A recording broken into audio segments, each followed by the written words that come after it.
Hello and welcome to Enlightened Empaths, your community for the spiritually awakened. Today we're going to be discussing a new way to look at our perception of lack in our life or what we feel are failures and regrets. You know, Denise, one of my friends has this saying I love. She says, it's a bad day, not a bad life. That's a good saying. Yeah, I think so too. You know, I have another friend who always says, This is just a difficult season." I like this way of framing challenges in our life because as empaths, sometimes we tend to lump everything together, falling into that habit of awfulizing everything. Usually you can tell because you're using words like always and never. We know we're in that state of mind where we can't see our situation realistically anymore. So we thought today we would talk about a new way of thinking about your life, especially during this difficult pandemic time we're going through with a lot of anxiety and angst and worry in the world. Just last week, I was listening to the comedian Martin Short. He was being interviewed on the Smartless podcast. Now, most people will probably remember him from Saturday Night Live or The Three Amigos. He's best friends with Steve Martin, and today the two of them tour with this fantastic comedy music show. So anyway, he's on Smartless and he's talking about this really, really difficult time in his life where it felt to him as though his career had just dried up. He'd made a movie with Steven Spielberg called Inner Space. And I think when you get to that point where you're on Saturday Night Live, you're making a movie with Steven Spielberg, you probably think I've made it. Like all the stress and struggle is in my rear view mirror.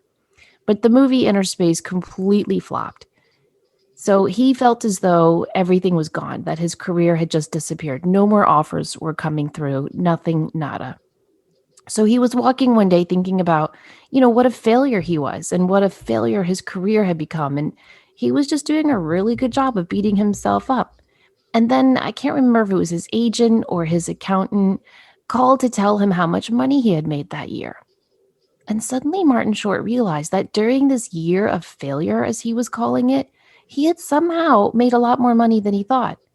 So this got Martin Short thinking, what if I look at my life like a school with subjects and different teachers?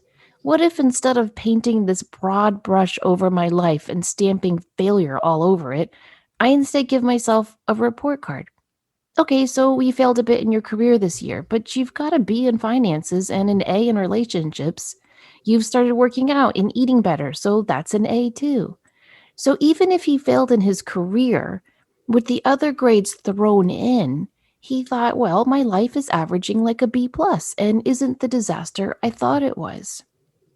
And I just thought that was a really great way of looking at life. What do you think? I agree. And I think from my perspective, I think for a lot of us, everything seems so interconnected right now. We make a choice, it ricochets to something else, it bumps into the next thing, and it all seems so entwined. But when you can break it down a little bit and find those things that are going well, sometimes it can make it easier to deal with the things that might be a little more challenging at the time. Well, I think our life is so often the story we repeatedly tell ourselves.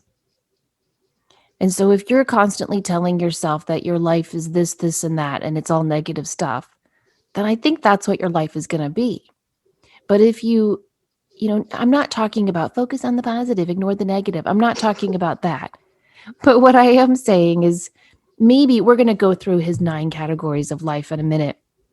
But Martin Short was the youngest child, and I think he was a later child. He has older siblings. By the time he was in either end of high school or beginning of college, both his parents had died. So Oh, he was completely on his own. His siblings obviously chipped in and helped him out, but they were married, they were living their own lives. He lost his brother after 30 years of a wonderful marriage. He lost his wife. So he's had so much loss in his life, and yet he chooses to be positive. He chooses to look at the good in his life all the time. And I really do believe that we can choose to reframe our life in these ways without, I'm not saying ignore the bad stuff. I'm not saying don't talk about it, don't look at it, don't do anything about it. What I am saying is carry it in a different way so that it's not the only thing your energy is focusing on. And I think if you look at your life through these 9 categories that Martin Short has detailed in his biography and on that podcast, you will start to see that nothing is all good or all bad, that we are this wonderful mosaic, this quilt, if you will, of good, bad, and in between. And I like his metaphor of averaging it out. He was like, I remember him saying, if you get an A in math, but you get an F in English, it averages out to a C and you're all good. You're going to pass this thing called life. And I want to add one more little tidbit to that is if you have had a really rough spell of it or a rough life or one thing right after another or challenges or your family of origin, whatever it might be, it still, if you can find a way to come from a place of gratitude to try to find balance, you don't have to stay stuck in those loop tapes. And the reason I'm saying this is I had a conversation with someone recently, and I was saying, sometimes I'll get barraged with memories of negative things that have happened or trauma or grief and this person I was speaking with said, I rarely, if ever, get that. I have to dig for it. And then she said, but your life has been much different than mine. And I thought that's really, really important to remember for ourselves personally, but also as a community of empaths, is some of us have been through some pretty rugged stuff, but that doesn't mean you can't switch it up and start to, because like the first thing on his list is self and your own personal health and safety. And I think your mental health, your self-care, your taking care of you from where you are standing right now can help not alleviate, but soften some of that stuff that may have happened to you in the past. Well, and that's a great point too, Denise. We all have come to this point in our life from very different paths, and we have to respect all those different paths without comparing ourselves to those other journeys. Mm-hmm. So yeah, the first category he has, and he does this every year, which I think is really, really neat. Every year he sits down, usually around the new year, and he grades himself like a report card. And these are the subjects of his life. The first one is self, like you said. And it's how safe are you? How are you taking care of yourself? How are you taking care of your physical, mental, emotional, and spiritual needs? And so I think that does need to be first on our grading report card of life. We've got to look at ourselves first and ask, okay, you might be doing all these great things for everyone else in your life, but what are you doing to take care of you? And especially during these times and I thought about this a lot as I read the list. As empaths, we tend to be more porous of other people's emotions, their feelings. Some empaths feel things so deeply physically from someone else. So we're tapping into all the energies around us, our own stuff that's going on, the collective energies that are uh, a bit intense right now, to say the least. So I think, you really be gentle with yourself, but also it can affect you mentally or spiritually or physically, your own health. And you getting to that place where sometimes it helps to take a step back and say, is this really mine? And I know we've said that in a lot of shows, but it feels incredibly important right now to address that. I agree. That's a really good question. And for me as an empath, what I've had to learn to do to take care of myself is pay attention to my moods and emotions. Just yesterday, you should have seen my to-do list, Denise. It was exhausting. And it was categorized, it was like work, orders, all this kids. There's so much I have to do for my kids' school stuff, emailing this teacher and calling this tutor and on and on and on the list went. And so I worked until 3 o'clock, but it was like pushing, a heavy wheel up a large hill. I just wasn't in it to win it. It was raining nonstop. It never rains nonstop in my town. There's a saying where I live that says, wait 10 minutes, the weather will change. But this day, it just rained all day. And finally, at 3 o'clock, I went out into the living room and I said, girls, I just don't feel like working anymore. I just need to take the rest of the day off. And they were like, me too. I'm there with you. And so we just spent the rest of the afternoon hanging out. We watched some stupid TV, we read a book, and then we went out and I got takeout for dinner. Oh, that's nice. Yeah. Did I feel guilty about it? Did I think about that to-do list nagging its finger at me? Yes, I did. But I ignored it and I just tucked in and was cozy for a little bit. And so I just think it's really important for us to do that in whatever way works for you, whatever self-care looks like to you. But to periodically throughout, whether it's your day or your week, tune in and say, what am I doing to take care of me? Now, number two on his category is immediate family. So this includes your spouse or your partner and or your kids. How well are you connecting with your family? Is there any drama? Are there any issues? How are you all connecting? How are you fulfilling your responsibilities to them, and how are they fulfilling their responsibilities to you? And for people who may be saying, well, I don't have immediate family, if you have pets, if you have friends who you consider, even though friends is another category, if there's anyone in your life that you feel is your family, I think that this can apply here as well. Yes, I agree. And really thinking, am I doing a good job being an important family member? Am I taking care of everyone? And the reverse of that as well. What's the give and take here? How is it averaging out on balance? Now, the third category is original family. So, your parents, your siblings, and to really give yourself a grade on how that's going in your life. Is there unsettled drama? Is there something that needs to be communicated? Am I checking in with my parents? Are my siblings and I doing okay? Are we talking and sharing?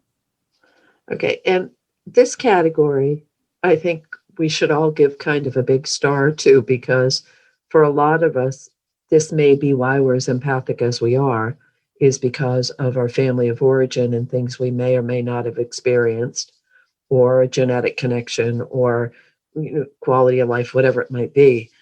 But I think right now in this transition that we're all in globally, it's a good time to really look at some of those things, but with kindness and forgiveness to yourself, that you may need to re-navigate some of those well-worn paths with your original family that just don't lead to a good place anymore.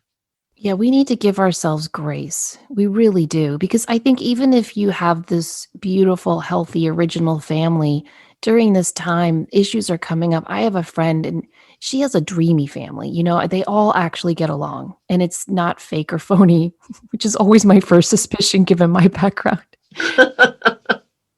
It's genuine. They all love each other. But she couldn't go home for the holidays because of, the pandemic, and she felt as though it wasn't safe for her elderly parents, so she had to call them and say, "I will not be flying home and going through the airports and all of that during this time to keep all of us safe." And her parents really didn't understand and got very, very upset. And I get it. I get it on both sides, I understand why she stayed home, and I understand why they're hurt and upset. And so I think it's important to just really give ourselves grace during this time, don't you? That's a really good point. I had another friend of mine, and her son is in medical school in the Midwest. And she had to say she's taking care of her elderly father who has some health issues. And she said, I don't think it's a great idea for you to come home for the holidays this year because of the travel, because of what he's been exposed to, where he's working, he's in his internship and all of these things. She said, and it broke my heart that I had to tell my son, it's probably best you don't come home. She said, because I haven't seen him and I miss him and I want to spend time with him. So that this original family stuff is deep right now. It is. It's deep and it's heavy, and we need to be patient. It can also be a place of joy and healing. Yes. Number 4 on the category is friends. Are you connecting with your friends? Are you deepening those bonds? Are you reaching out to make new connections? How are you doing in the friendship category? And I think, again, especially now more than ever, this one is a really important category to check in with your friends, even if you can't see them in person. If you don't feel comfortable with that, you can text, you can call on the phone, you can FaceTime, you can do Zooms. I mean, I know like my sisters and I, we've done a couple of Zooms with our cousins. Like there's a lot of ways we can still connect now, and trying to make that effort is to me more important now than ever. That's a really good point. And it may be that you're redefining some friendships right now. And if this does become something you're looking at all these categories of your life, some are more intense or some people are more need. Take the time to look at that. And my own personal opinion, again, is try to do it with an open heart because, as you said earlier, a lot of folks are struggling right now. Yeah. Yeah. Feeling that sense of isolation and loneliness. And so reaching out to reinforce those bonds is so crucial. Okay, so don't you think sometimes we outgrow friends or friends outgrow us? And Sure. that's a really touchy thing for us because we feel things so deeply and we don't want to hurt anyone's feelings. I had now has become an acquaintance in my life, but what was at one point a closer friend. And I always feel a little, not sad, but like I want to feel more, but it's not there anymore. You ever have that happen? Yeah, I do. I was just telling a friend that she's got this situation in her life, a lot of stress. She's got a new job. It's completely from home. So she's having to learn everything on her own, brand new. Her partner's dealing with some health issues. She's just really stressed out and feeling pulled in so many directions. And she had told another friend, yeah, I'll be there. She was having some outdoor thing event. And she said, yeah, I'll be there. And then that morning, she texted the friend and said, I am so sorry, but everything is really overwhelmed right now. I'm not going to have time to go. And her friend called her and blasted her out. Oh, Like, basically, was like, I'm done. And so my friend called me and was like, I don't know if I'm seeing this clearly because I'm so emotionally upset right now, but it wasn't like a birthday party, an anniversary. It was just like, I think she was going to have a fire in her backyard and have everyone socially distance outside to say hello. And mhm. my friend just couldn't make it happen. And so she's like, I really think she's ending this friendship over that. And I said to her, well, what is that quote, Denise? Some friends come into our life for a season and some for a lifetime. You know that quote? Right, a reason or a season or a yes, I do. I Yeah. can't think of the exact quote right at this moment, but And so she said, so do you think she's a seasoned friend? And I said, well, right now she is because she's not giving you any grace. She's not understanding what you need right now. And so don't take this on, don't wear this as your problem. She's projecting this. And I just think it's so important. For some reason, this issue was a deal breaker for this woman. And it really hurt my friend. And I think we have to be patient with everyone. But I said to this friend, I said, look, there are friends who haven't I've had to let go of because they don't understand how busy I am and how divided I get. When I focus on you, I'm 100% focused on you. Right? Wouldn't you agree? yes, But then very I much get so. busy and sometimes I can go a week without calling you or texting you. It doesn't mean I don't love you and care for you. And as I've said to you, Denise, you're one of my best friends because you understand that. You will Thank you. always, like, if I say, hey, let's catch up this weekend, and then I can't that weekend, you never, ever say, you didn't call me. No, because I know your life and it's crazy train. How could Yeah. I? Yeah. And I mean, just that other time when we couldn't connect and you were like, I've been a single mom. I've been where you are. I get it. Please don't worry. Yes, I mean, that's yes. what you want in a friend. But I mean, there's other good things about this woman who just hurt my friend's heart. But, sometimes you've got to just say, this is not what I need in my life right now. And it is okay to have I have some very dear people, friends that I consider family and they have my heart, truly. You're in the club. And really I have a lot of acquaintances. I don't use that friend word. I don't say, "Oh, I've got 1,200 friends on Facebook." No. I have Totally agree. so anyway, The next category is money, everybody's favorite. And you know what I thought about when this came up is how, for so many people, the money issues, is there enough? Is there not enough? Is it security and stability?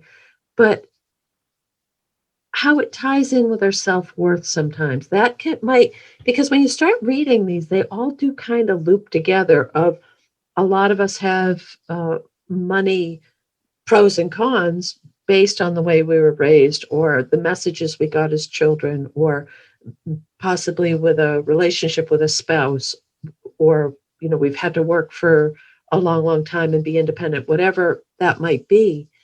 But I do really think addressing it as just money and not as an indicator of who you are is a really important thing to consider. Yeah, I do too. And not aligning it with your worth or even with success. I think, especially in America, we tend to equate money with success. And some of the most successful people I've known in my personal life don't have a lot of money.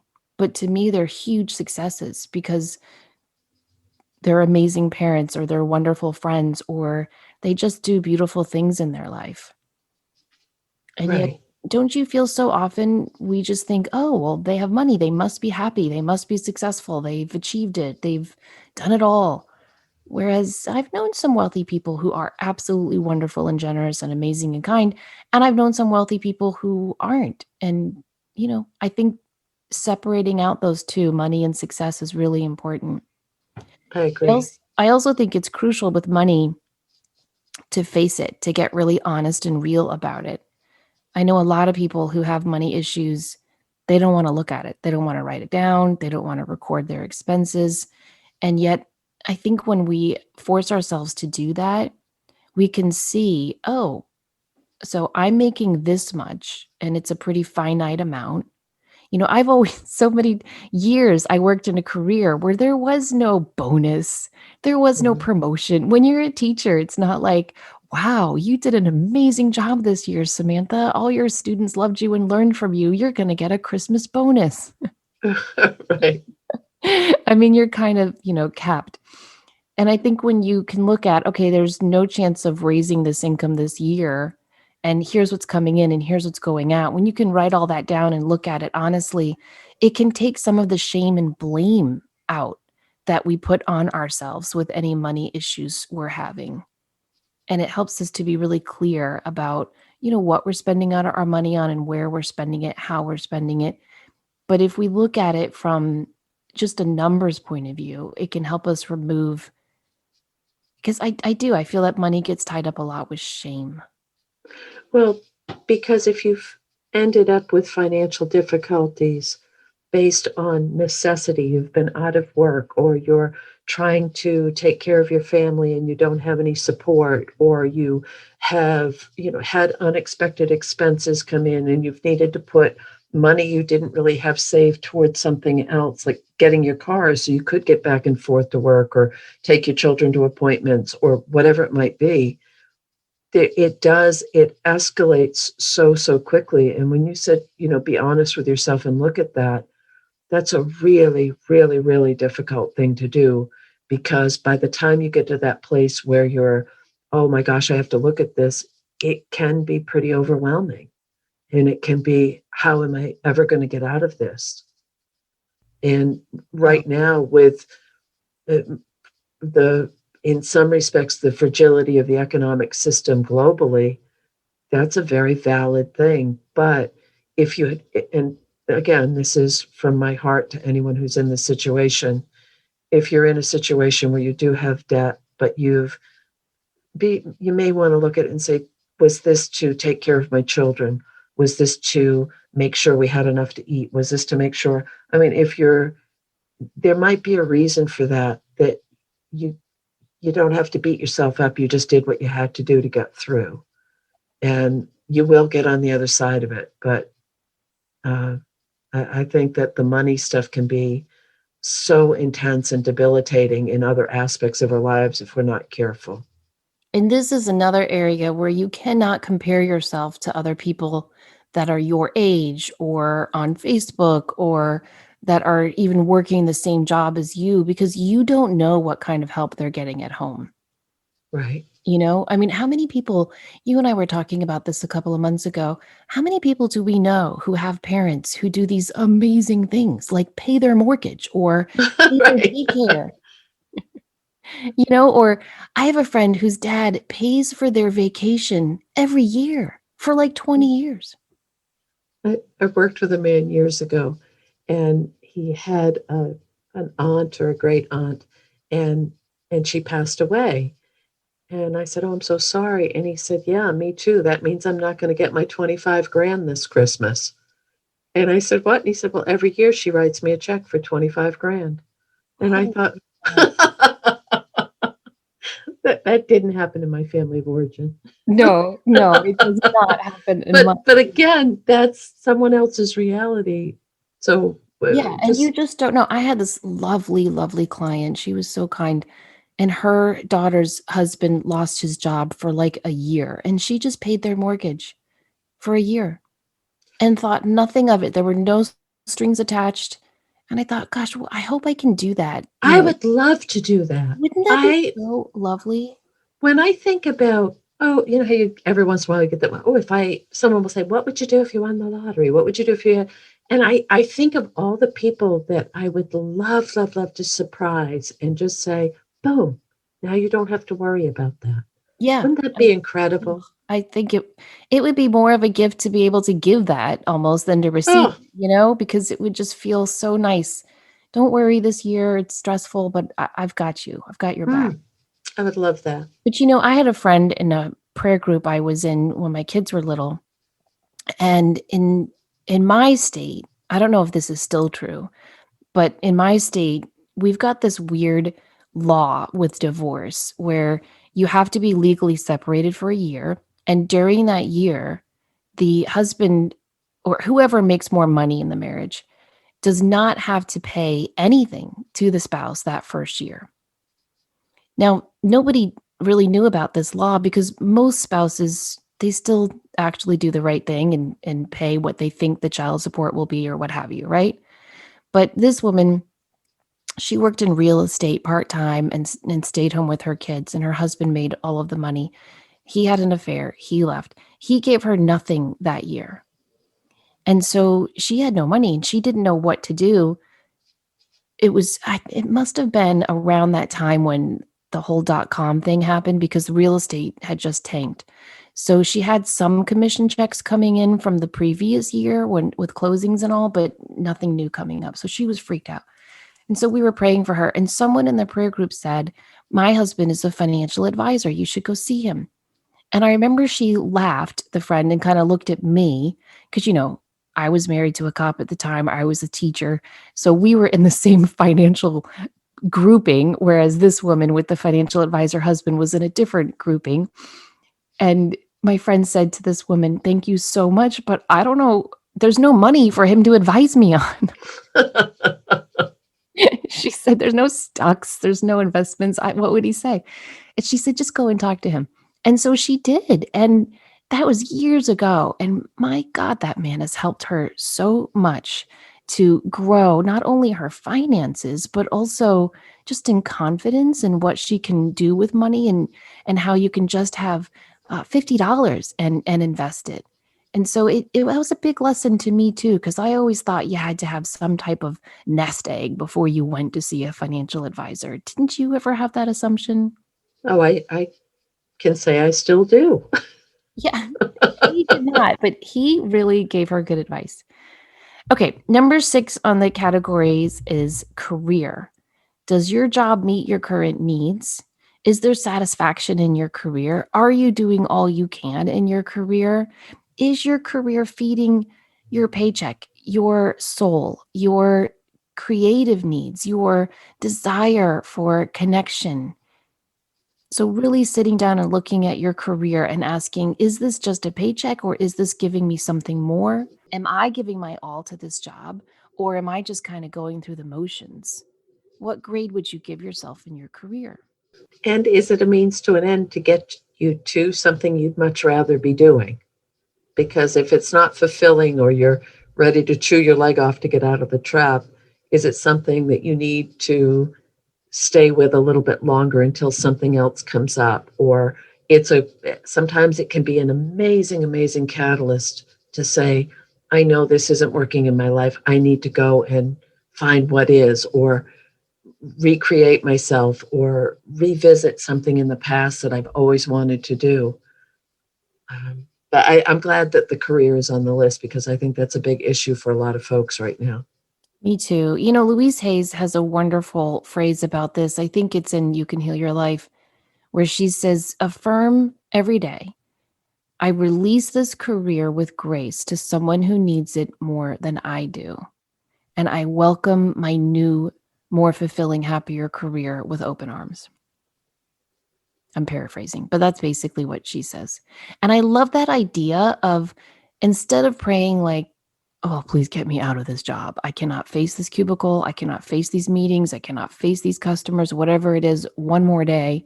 Instead of that, you switch your focus to, I willingly release this job to someone who needs it more, as I open my arms, to the true career that's waiting for me. That's much nicer than me carrying around a notepad and writing down hateful little things in meetings in the past.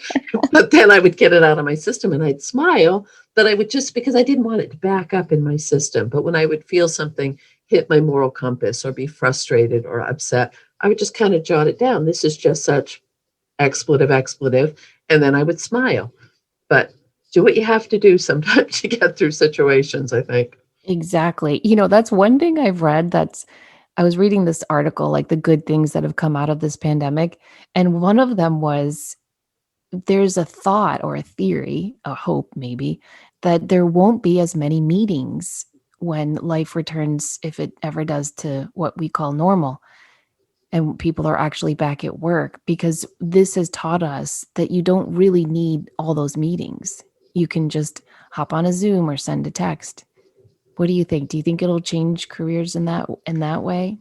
I hope so, because I'm not a big fan of useless meetings. I don't People reiterating the same thing over and over, redundancy, no outcome, no goals. And I think sometimes it's a smokescreen to not actually address a problem or an issue.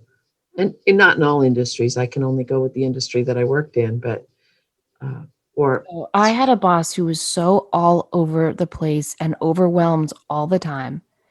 And she would hold these weekly meetings they felt like hours. And she would have this new idea every week. We're going to do it this way. Everyone get on board with this idea. And I'm putting this person in charge of a committee to instigate and this new idea and get going. And then the next week, nope, that didn't work. We're going to try this thing. And here's a new Oh, it drove me insane. Okay, the next one on the category is creativity. Do you have a good, healthy outlet for being creative? Are you feeling fulfilled in your creativity? What are you doing to feed your creative side? And keep in mind, when we talk about creativity, it doesn't mean picking up a paintbrush necessarily. It's anything, for me anyway. Creativity is anytime I feel lost in that zone of just a pure joy with creating something that wasn't there before. So for me, whether it's drawing or painting or knitting, crocheting, even baking, though, to me, creativity is when you take random objects, like a paintbrush, a canvas, but also like flour or sugar or a hammer and a piece of wood, and you put all those objects together to create something that didn't exist before you put your creative spark to it. and if you're having a hard time, well, I'm not creative. I don't have anything. Do you love to redecorate? But a little clue can be, what did you love to do when you were a little person? Did you love to play with Legos? Did you love to color? Did you love to dance? Did you love to, uh, you know, build things, landscape out in the yard, like play out in the yard and build things and grow things? Did you work on little toys? I mean, just sometimes revisiting who we were can help jumpstart that creativity of who we've become. So I used to do a lot of handcrafts and love to do intricate patterns and all this stuff. And then life got crazy busy and it all fell to the side. And I started a project this winter. I'm working on this fairly intricate crochet pattern. And I thought, wow, it feels so good to do this again, but it's muscle memory and I instantly relax. So maybe going back to something you used to love will be a little kickstart for your creativity if you're feeling like you're having a hard time accessing it. Yeah, exactly. It's creativity is really a spark of life for so many. And there are, I mean, I'm not I am not talented in my creative pursuits, but I love it, and so I do it. So it could be singing, and you might be tone deaf, but if you love to sing, sing. One of my daughters loves to play the guitar, and she can't really play the guitar. I think she can, but she's very hard on herself. But she didn't care. She still puts on her little YouTube tutorial and just strums away. It brings her joy. Whatever you can do that for you is creative. Like you said, it could be feng shuiing your apartment. It could be gardening. It could just planting herbs inside your house during this winter. If you're into woodwork or building frames for your pictures, it doesn't have to be, this idea we have of an artist. It's about sparking joy inside of your soul through creating something that wouldn't have been there without you. And I just think that's a beautiful thing to do. And a nice way to look at it. A fairly nice way to look at it. So the next one on our list is discipline. Are you using the appropriate amount of self control to really apply your health and wellness goals to your life? Are you taking action on your goals? Are you implementing steps to change your career, to improve your finances, to reconnect with your friends, to be creative? What in your life needs more discipline, or where in your life are you already being disciplined, and how could you grade yourself there? Yes, and we talked about this a lot in a previous show about how to attain your goals, how to go after it, what's holding you stuck. But there's a really nice inner reward to keeping yourself on track and moving forward towards something you really want to bring into your life.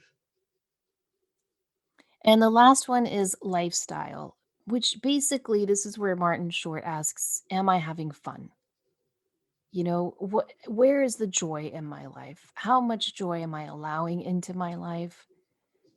And where am I allowed and able and taking action in my life to be able to focus on fun? And if you're not able to go and do what's fun, you may love going to concerts or crowds or travel or whatever. My my way to navigate this right now is I try to find things that I will just crack myself up. I will entertain the hell out of myself and do something so silly and then laugh. And I think that's an incredibly important stress reliever right now. So, so important I anytime. do too. But that's been a prevalent theme for folks coming up is I want to have fun. I want to enjoy life again. And I don't even think that's connected with the whole pandemic and the unrest and all that stuff. I think that's just more we're ready for this. We're ready to start to enjoy life because we've been in this loop tape for so long now that life is short. Let's enjoy it a little bit more.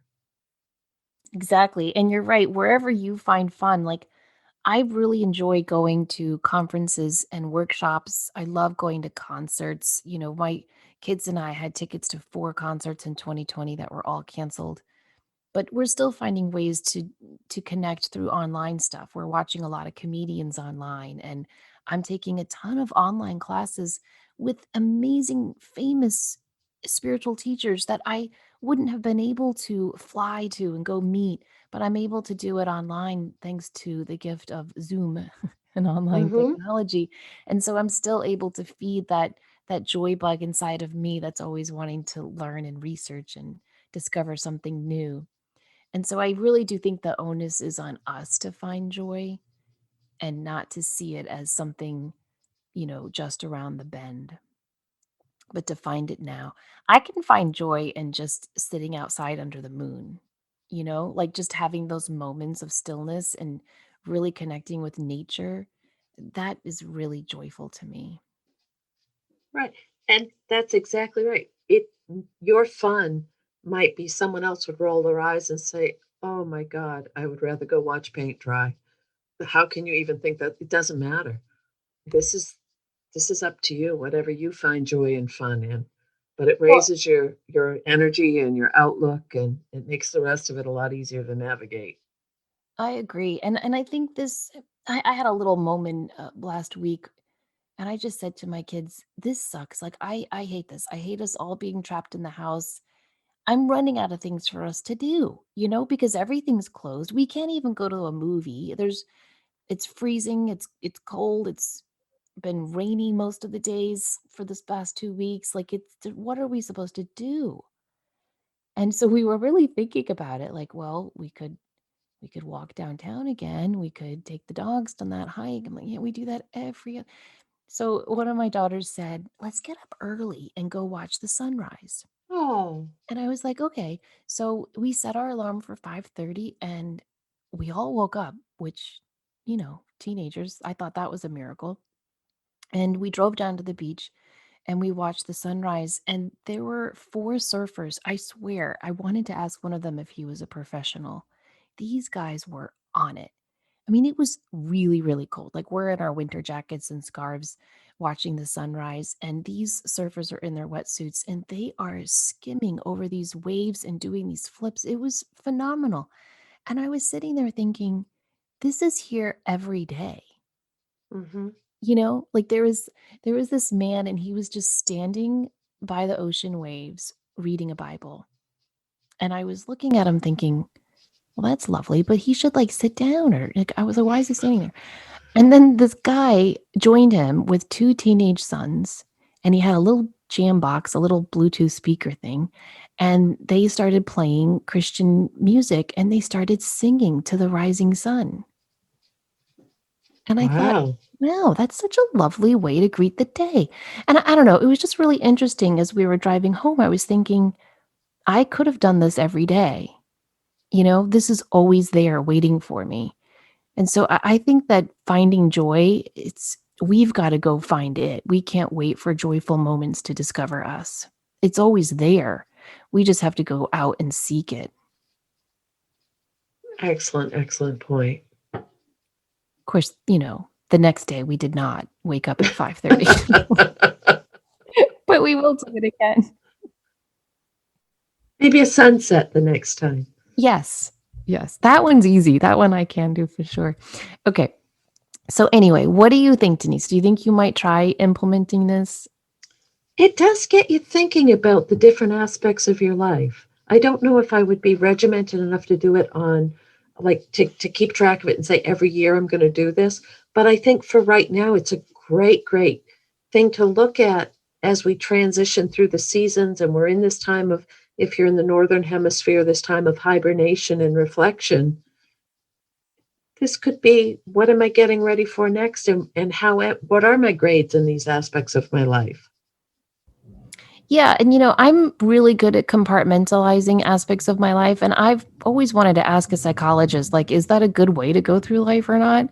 But it's always helped me to kind of put things in their proper perspective and say, okay, this stinks right now, but this is going really, really great.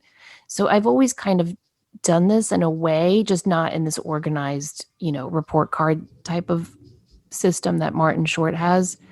But for me, it's always been helpful because you don't want to get to that all or nothing language. You don't want to say everything stinks right now, or nothing is going to get better. When you get to that type of verbiage, I do think compartmentalizing and looking at the different aspects of your life so that you can see and say to yourself, this is one area I really do need to work on. I will feel better when I work on this. But these other areas, this one can stay on autopilot. It's doing fine at a B. This one I'm getting an A in. I'm going to let that soar. But this one where I've got a C or a D, I'm going to focus all my attention on that. And so I think it can help us to prioritize as well.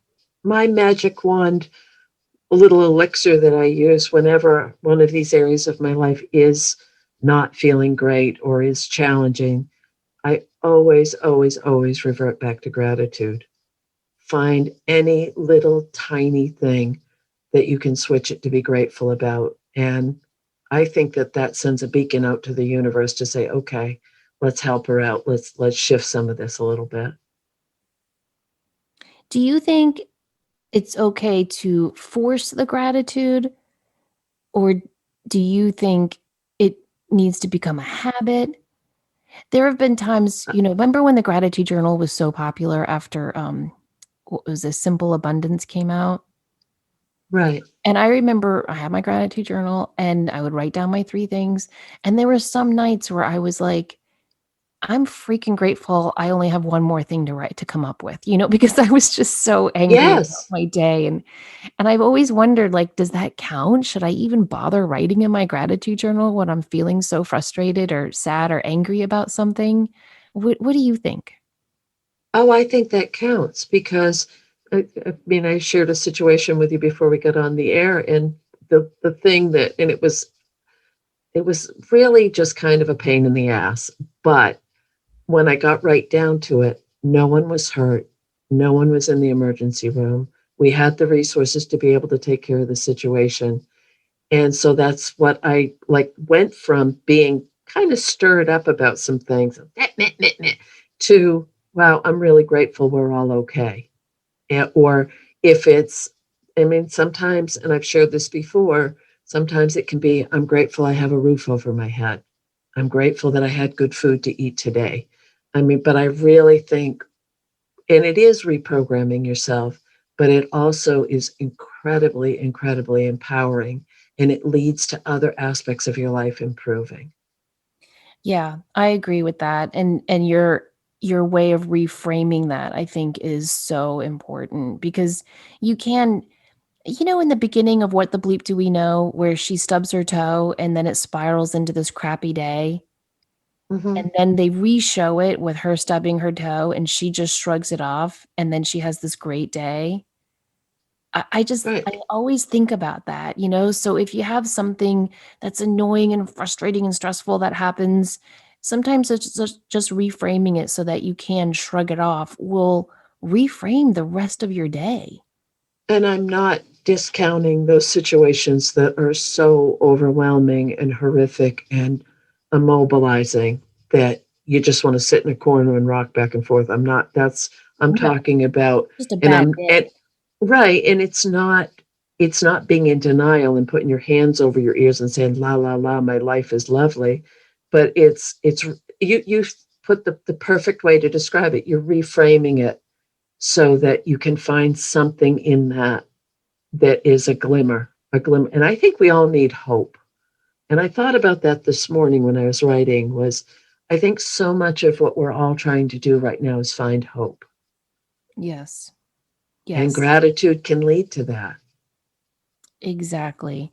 So we hope that you all are going to go more gently on yourselves as you go throughout your week after listening to us. And if you like the idea of doing a categorization of your life, let us know. You can always email us enlightenedempaths@gmail.com, or you can reach out to us on our Facebook page, Enlightened Empaths.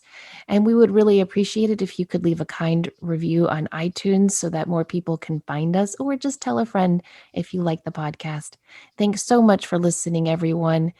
As always, please remember to show up, do great work, and share your light.